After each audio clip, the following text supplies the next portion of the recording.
first of all, thank you for inviting me, Amanda, and through Jeff, who's on holidays, and I begrudgingly say he's on holiday. I just got back from holidays myself, so I've got a desk full of work and 200 emails that I've got to follow up with today. But I came in this morning thinking, driving. I live in Nanaimo. As Amanda said, I'm Gary Wilson. I work for the Huu-ay-aht First Nations group of businesses. I'm the CEO for Huu-ay-aht as of December 10th of 2015. So fairly young in the company. However, my background is I was a fisherman for a number of years, and I'm originally from the Heiltsuk First Nations, which is also known as Bella Bella on the central coast of BC.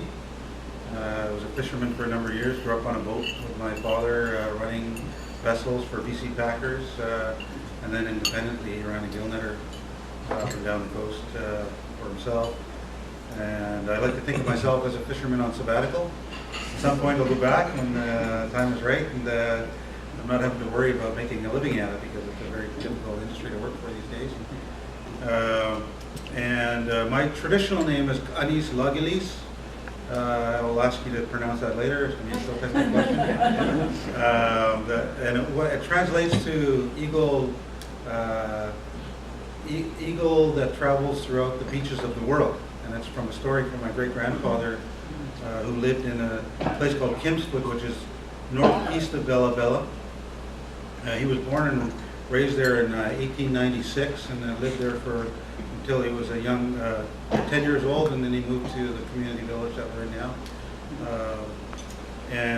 My name was bestowed on me in 2009 by my great-uncle Percy, who is the son of my great-grandfather.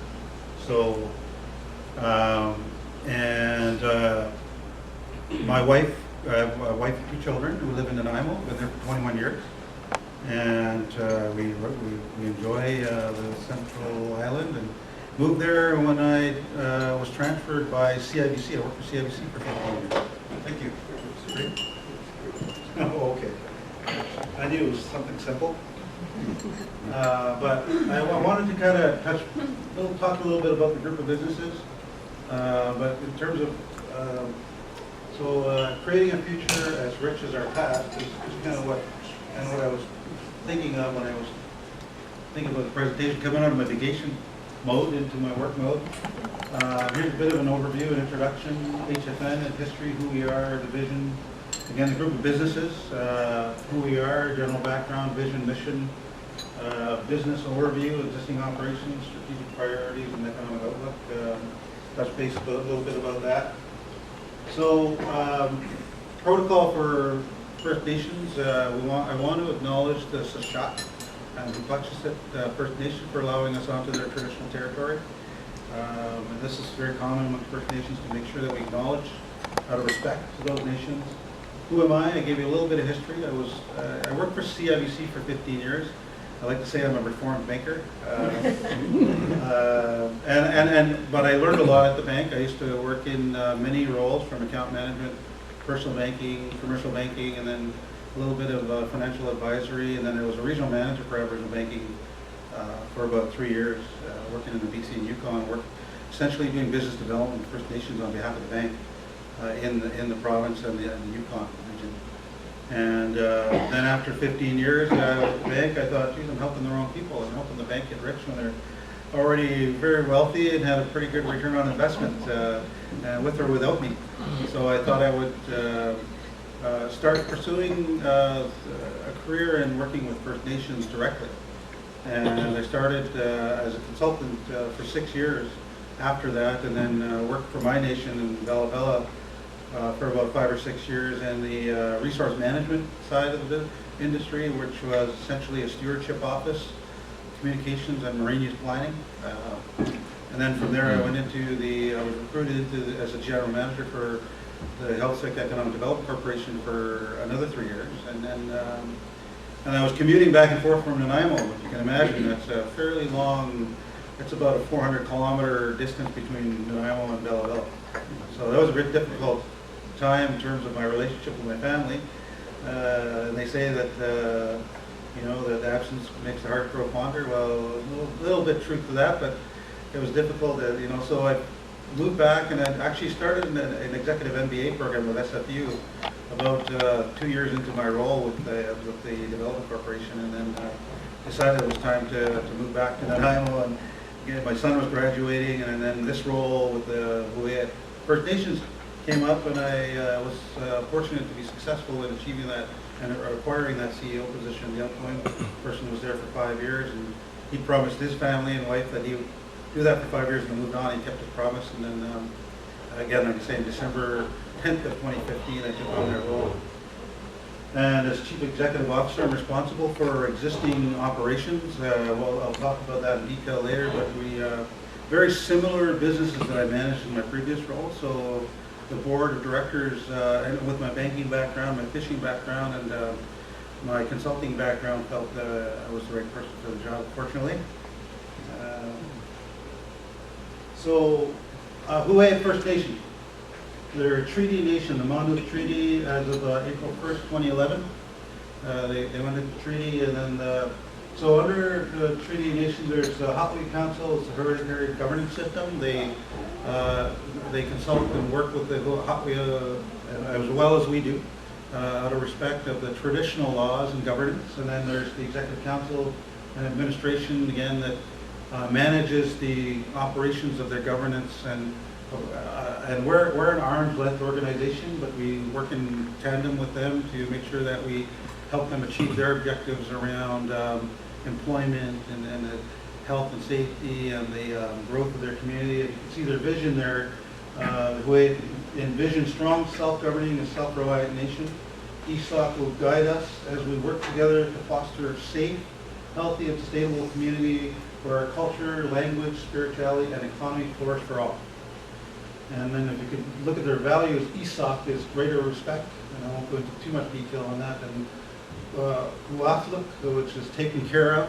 Again, it's something that is a real strong value for them. And then Ishuk Masawak, which means everything is one. And so those three values are the foundations of our operations on the governance side and the economic development side. And then certainly the Hotwee and the Hotwea and the Executive Council make that very clear in their vision, and we make it in ours as well. The HA Fund Group of Businesses was established post-treaty in 2011 as a means to segregate and separate their business operations from their governance operations, to essentially have an arm's length corporation, development corporation board that would provide continuity. There's no council members on the board. However, they still, their vision and their direction drive what we do. They're the ones that essentially determine the new opportunities through the structure. I won't go into too much detail on the structure, but essentially they pursue new opportunities. We manage existing opportunities. So that's my role, to oversee the existing. And as new opportunities become, they determine them to be viable, and they get into an operational stage, then they transfer it over to us to manage and operate. And then our employees range from 35 to 70 individuals. Like right now in peak season, it's 70 to 77 individuals we hire. Not all Hooyet citizens, but that's the goal of the company, is to get majority Hooyet citizens. But again, that's a challenge. There's 800 citizens plus, 40% of which live in the Port Alberni area and contribute to the Port Alberni economy. A number of them work for the nation. A number of them are entrepreneurs. A number of them are fishermen, loggers, those kind of things. They work within the economy in the region, and again, are contributing citizens and probably some of your customers.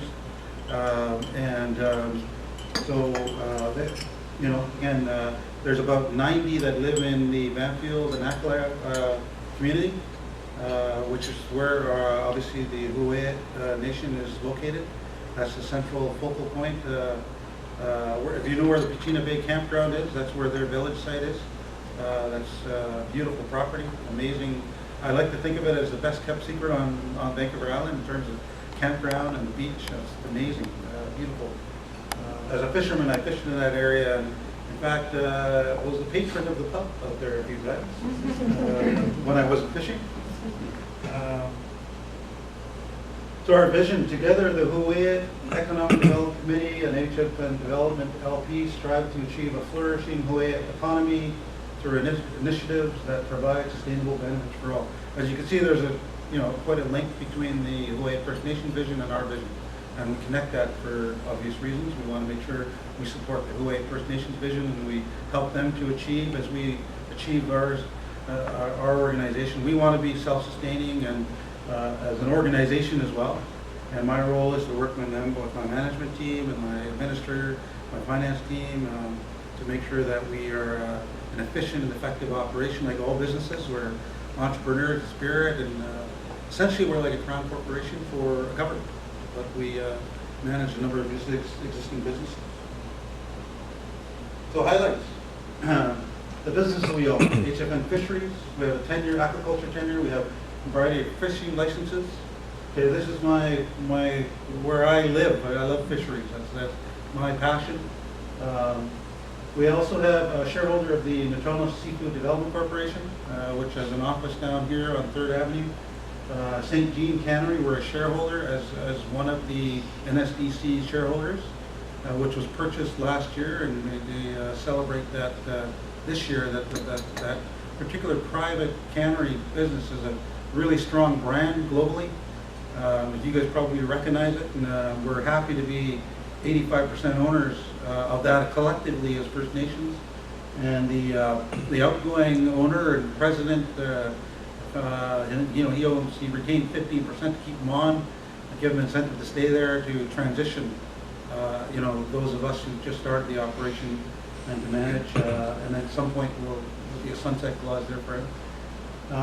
We also, under the fishery, manage the East Dock, which is the old government dock out in Banfield, and we have moorage there, and of course we welcome the Francis Barkley as it comes from Port Alberni to Banfield, the dock there. And then of course we have HFN Forestry with number tenure. We have and then a Spencer Sort, which we operate as well, and that's a big part of our business, an important part of our business. Because of treaty, we've negotiated a number of tenures and access to timber, and we work with our partners to get the product to market. And we don't have a fully integrated operation at this point. We feel it's just not viable for us to do that. So we work with obviously well-known organizations out there to help us to extract and harvest and then get the product to market. And we manage. That's our business model in terms of finding the right partners to help us there. We also have a gravel operation, which is at this point dormant, but we service the local market. That's something that we're working on to try and expand on and improve, and to include construction as part of that. But right now it's currently gravel. Hospitality. This is the new acquisition in January 20th of 2011, just about a month into my my first month of my starting with the HFN group of businesses. We started to negotiate the purchase of a number of properties. There was 11 properties in total, including 4 turnkey operations, and being the airstrip, the motel, the pub, Kingfisher Lodge. Well, the airport's somewhat of a turnkey. It's still a work in progress.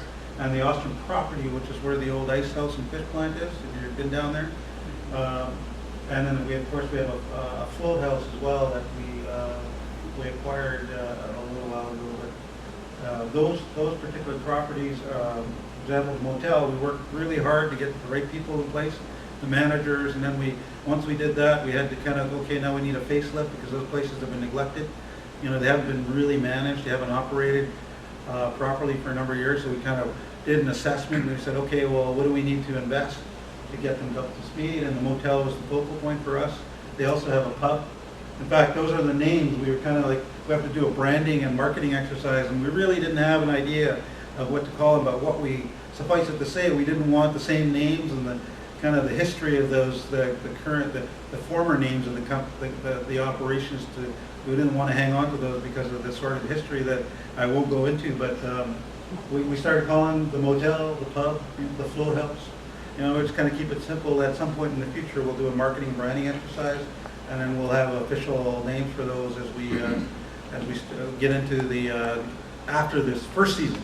And it was like from January 20th right until May 1st, the long weekend of May. We were just going full on to try and get the motel up and running, the pub up and running, because we felt that that was a good focal point. Get it safe, get the facelifts to the rooms, and get the bedding is important for people. Like those guys that come off the West Coast Trail, all they want is a hot shower and a good sleep after.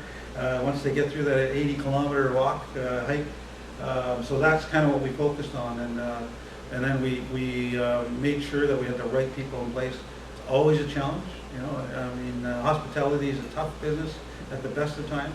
Being a former banker, we had even bankers had challenges in funding hospitality operations unless you had a flagship operation that had an established business. So, but we're working really hard with our team, and I'm really excited about the opportunities out there. And we're just in the last short little while we've been operating these companies, we've seen some growth and excitement in the region, and we think that we're reinvigorating the economy back into the region. And there's things we're doing, bringing out people to the commitment from our executive council. For example, the chief, Robert Dennis, has committed, all his council have committed to bringing 10 people to the community, to stay in the community for the year. So that's their kind of thinking, and then also working with the local organizations like the Music by the Sea, working with them to make sure that when they do come to town and sponsor, and then we say, okay, for that, can you promote our businesses, and then most people will reside in our operations. We're bringing in salmon derbies, those kind of things, working with the Rick Center, and of course a number of other organizations to promote our operations as a kind of a localized process to make sure that people are supportive and that we're successful. So it's been very good. We've been working with the Banfield community, the Goyette and Banfield, have become very strong, collective, collaborative partners in creating that economy. And they're very excited about what's going on. And of course, given the previous owner and sort of history there, there's kind of like the phoenix out of the fire for them. And they've been very, very cooperative with us and working with us to make sure that every opportunity they'll promote the operation.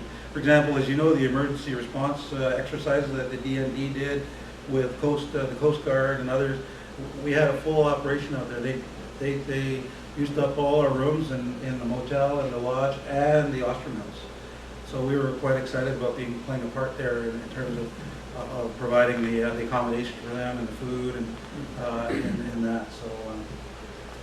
So HFN Lands, that holds the property assets and undeveloped land for development. So we have, aside from the motel, the pub, Kingfisher, and the Ostrom and the airport, we have 6 other properties. Rance Island being one of them is cultural. HFN is the holder and the operator of that because they want to make sure that very, very culturally it's an island that they want to make sure that they decide on what happens there culturally for them. And then the other properties are bare lands with some little houses on them or little out buildings on them that we're not sure what we're going to do with yet. We haven't had time to think about that given what we're doing in the last 4 or 5 months, but certainly there's opportunity there for development as well.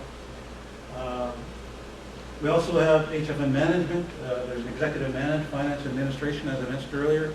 We're actually located up at the chamber office. That's with Bill Collette and his group. We've been there for a number of years now, and we plan on leaving there. Actually, go to the HFN office just around the corner here from here to join them, just to make sure that we support them. And we are going to be holding residence there as of February 1st of 2017.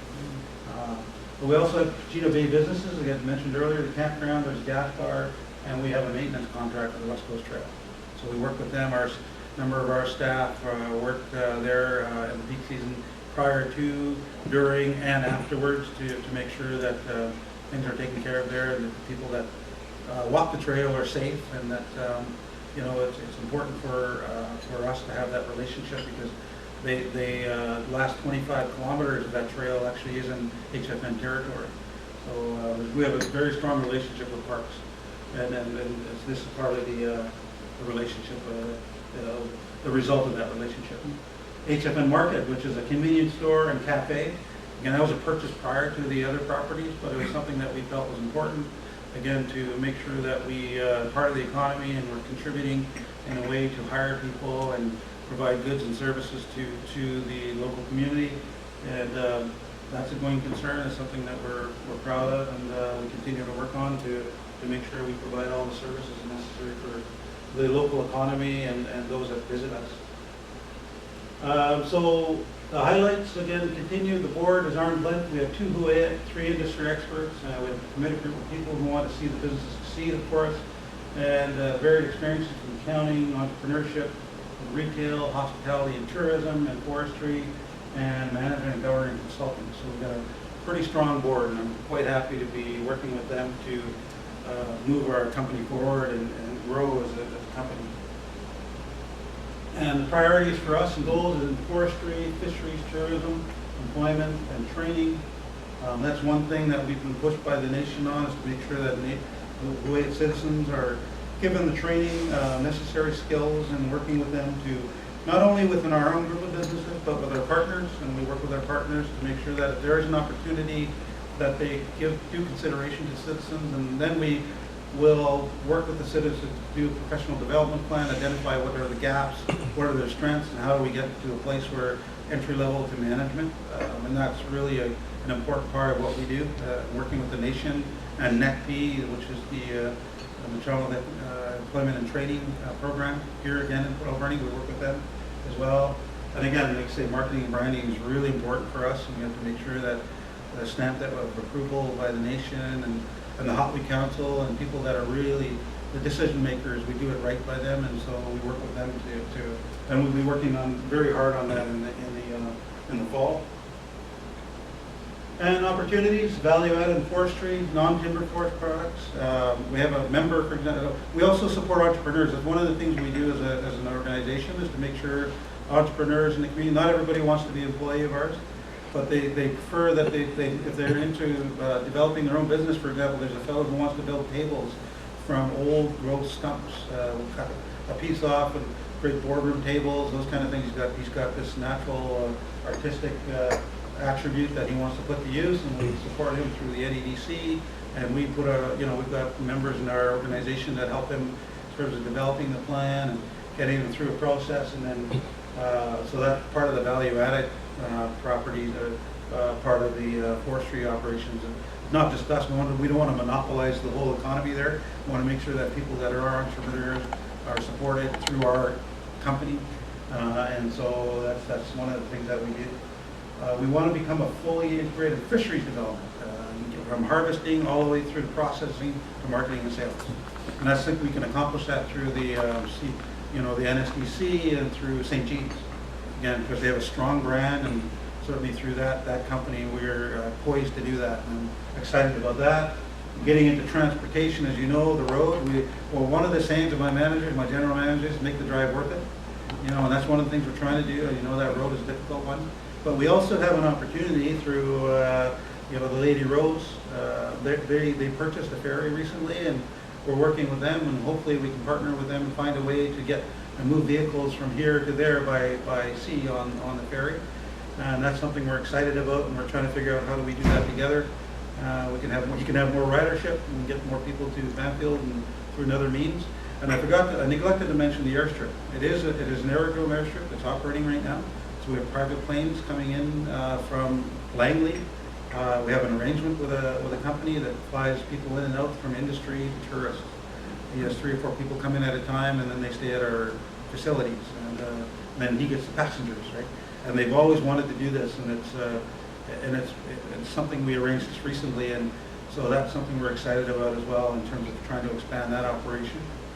And of course, communication is really important. Internet is a challenge out there, and that's one of the things that and TELUS, self-service, and not having that infrastructure there to support that is really difficult to get self-service. You got to go stand by the fire department. Everybody says, go up on the hill, you'll be able to get service up there, but that's really intermittent for us. It's a difficult one, and of course, people without their phones, they go crazy. But at the same time, it's relaxing. So that's something we have to work on as well. And we're working with the nation on a number of things, and that's one of them for us. It's really important. Cool. Thank you. Appreciate your time. And if you have any questions, I'd be happy to answer them.